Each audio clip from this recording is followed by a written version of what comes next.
I mentioned last week that I'm putting together a series of videos for people that want to challenge right now. They don't want to wait for any official Beat Diabetes challenges.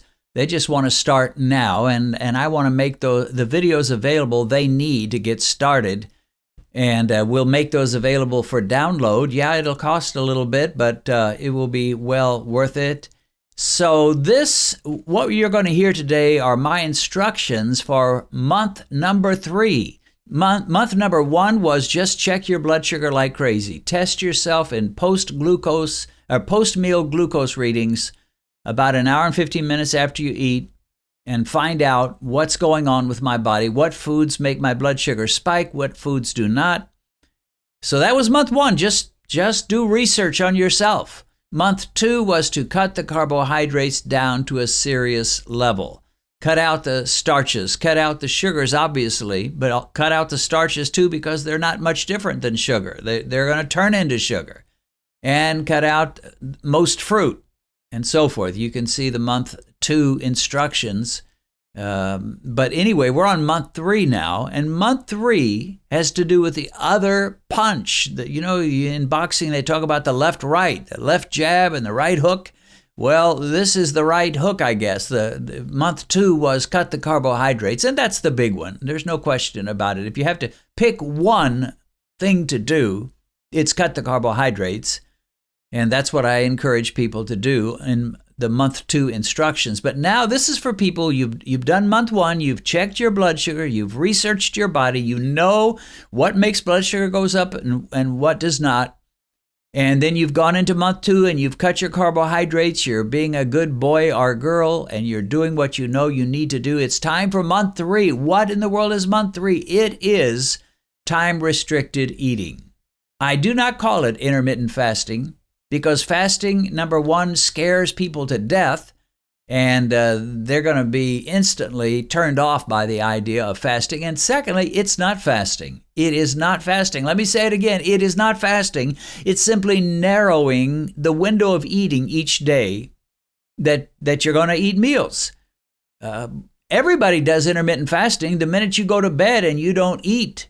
Or shall I say time-restricted eating. The minute you go to bed and you don't eat, and then you don't eat until breakfast at 8 a.m., you have just done some time-restricted eating. You went through a whole night without eating. Now, there may be some of you that are so bad off that you'll get up in the middle of the night and snack. I mean, that's probably the worst of all.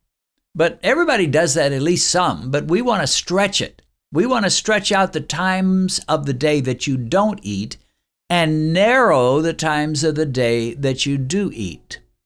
So from here on, throughout the rest of this challenge, here we are in month number 3. From here on, you're going to have a 6-hour window of eating. That's it.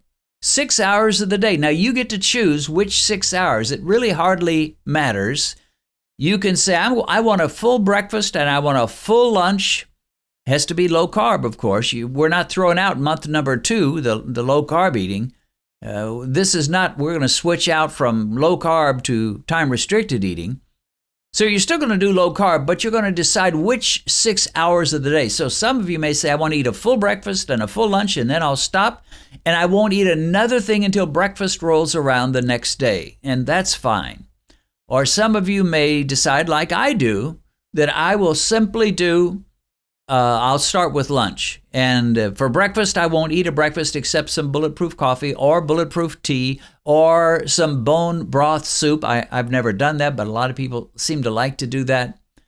And if you just say I can't, then a couple of boiled eggs, no more than 2. If you just say I've got to feel something in my mouth that I'm chewing, then so be it. But preferably not.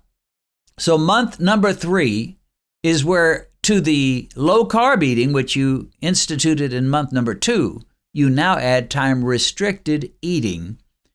And these two are weapons so powerful to beat diabetes. The low-carb eating and the time-restricted eating.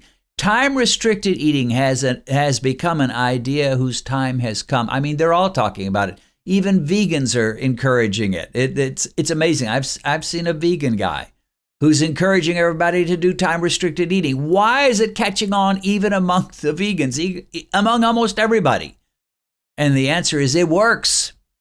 It is powerful all by itself. If it's the only thing you did, it would still be powerful, but it's much more powerful when you also include the low-carb eating. So, time-restricted eating. You may do a lunch and a dinner, and then after dinner, which hopefully won't be any later than 6:37 at the most, you stop eating. There's no 8 p.m. snack. There's no 9 p.m. snack. There's no midnight snack. You're just done. You just like the business owners, the little shops may put a sign in their door or in their window saying closed for the day or just closed. That's what happens to this factory right here, this little shop, the Mouth. It's closed. It's you can talk with it, you just can't eat with it. So this becomes a part of this challenge, and it's an important part. If you leave this off, you're not really doing the challenge at all. If you cheat about every other day, you're not doing the challenge at all. Remember, give yourself 6 months to do this, my friend, and you're going to see such amazing results. You'll be sold. You'll be a customer for life on the basic principles of this challenge. There may be some things you can modify, and I will tell you later what some of those are. But for the most part, this 6-hour window of eating needs to stay, except you could maybe stretch it after the challenge. But during the challenge, don't cheat, don't cut corners, just do it. 6 hours and 2 meals. Not 3 meals. If you eat 3 meals within 6 hours, that means you're eating every 2 hours. That's way too much eating. So have a nice full meal at the beginning of your 6 hours and get yourself well filled, and then no snacks at all in between. And then at the end of the 6 hours, toward the end of that 6-hour window, as we call it, 6-hour period of the day, and it should stay the same day after day. Then you have another meal and fill yourself up once again. We're not asking you to go hungry. I don't want you to go hungry. People that go hungry are the ones that cheat. Let me say it again. People that go hungry are the ones that cheat, and I don't want you to cheat. So you're going to do this for the rest of this challenge. This is month 3, so you got month 3, 4, 5, 6, 4 months left where you're going to be employing the low-carb eating and the time-restricted eating. These are the 2 pillars, the 2 most important. There's other aspects of the challenge, but these 2 are the biggies. They are the most important arrows in your quiver. They're the most important golf club in your bag. Say it however you want to say it. They are absolutely paramount in beating diabetes. You're not serious until you do these 2 things: low-carb eating, time-restricted eating. Low-carb eating, time-restricted eating. Get these 2 down, and whatever else you do or don't do is not quite as important, but these 2 are the big ones. Now, one thing I will say about having bulletproof coffee for breakfast, or bone broth if you want to, or bulletproof tea, something that has some fat to it that'll satiate you and it'll help you feel like you've had a little bit of a meal, but it's not going to raise your blood sugar hardly at all. One thing about doing it later, and that's what I do. I get up in the morning, often relatively early, maybe 6:30, many times, and I will read the Bible, I will exercise, I'll check my emails, and I'll do several things. I'll watch the news with Benedicta while I have my bulletproof coffee, but usually by the time I have that bulletproof coffee, it's at least 9 a.m. or 9:30 sometimes. And that's a comforting thought. Number one, I'm getting a sense of fullness from the cream and the butter that I put in my coffee. Some people use coconut oil or MCT oil. Any kind of fat will really work. But I'm getting a sense of fullness to a degree, not stuffed, obviously. But secondly, by eating around 9 to 9:30, I know, psychologically, it helps to know I'll be eating a real meal in just about 3.5 more hours. So if I have my bulletproof coffee at 9, I know that by 12:30 I can eat. I'm free to eat a nice, fine, satisfying, filling meal. All I got to do is just kind of put up with maybe not being quite as full as I would like for 3.5 hours. So that's why it's better for me to have that bulletproof coffee around 9 than it would be if I had it at 6:30 when I woke up. Then I'd be going from 6:30 to 12:30. I'd have 6 hours to have to survive on that fat. Whereas by having it at 9, I don't have such a long time. And I can, in the morning, somehow I don't get that hungry because I know it's coming and I'm busy doing several things. So that's one hint. And friend, this works. Life is kind of about what you get used to.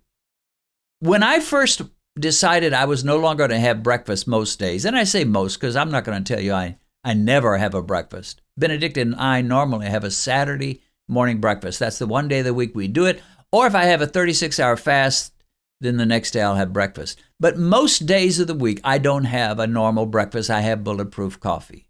And when I first went to that rhythm, that routine, that pattern, I thought it was going to be very painful because I love breakfast. I think breakfast is the best meal of the day normally. I mean, the breakfast foods, the pancakes, of course, I went to low-carb pancakes, but even that, it's good.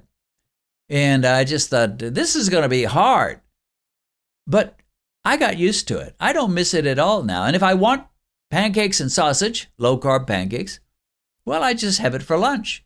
So I don't feel deprived. And I'm so much in the rhythm of having bulletproof coffee in the morning that if I eat a meal like on Saturday, sometimes I feel a little guilty. Sometimes I feel like I didn't need to eat really anything, but a lot of times I'll do it for Benedicta's sake because she likes to do it, so I will join her. But it's all in what you get used to. And the same with the low-carb diet, time-restricted eating, pretty much anything you do, once you do it often enough and it becomes a part of your life, it's really not that bad. I mean, obviously, there are some things that would just be painful, but this I can do. And that's an exciting feeling when you say to yourself, and you've been doing it a while with time-restricted eating, low-carb eating, finding various substitutes for the foods you used to know and love. When that thought comes into your mind, this I can do. My friend, there's almost nothing like it. And I've seen that again and again.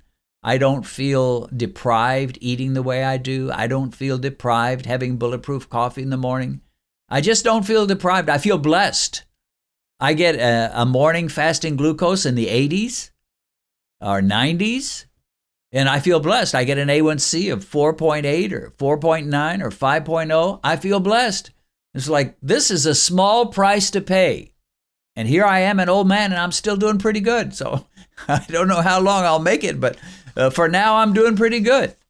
So with the low-carb eating that we introduced in month 2, and this time-restricted eating that we're introducing in month 3, you're almost there, my friends. You're almost there. There's not a whole lot more I'm going to tell you. The next month, the beginning of month 4, there'll be a few more adjustments, not much. So you're just about getting there. The lifestyle, the eating pattern, eating the right foods that are going to cause you to become non-diabetic. What amazing words those will be to hear from your doctor. Not every doctor will even say this, but when they test your blood sugar and your A1C and it's below 6.5, it's maybe you got into the 5s, maybe you're at 5.5, whatever. And many doctors will tell you you're no longer diabetic. If you've recently been diagnosed with diabetes and you've just discovered this channel, let me recommend that you go to our Uploads page, which will give you access to every diabetic video we've posted since we began. As you work your way through all our videos, I believe you'll find the help you need. A link to our Uploads page is in the description.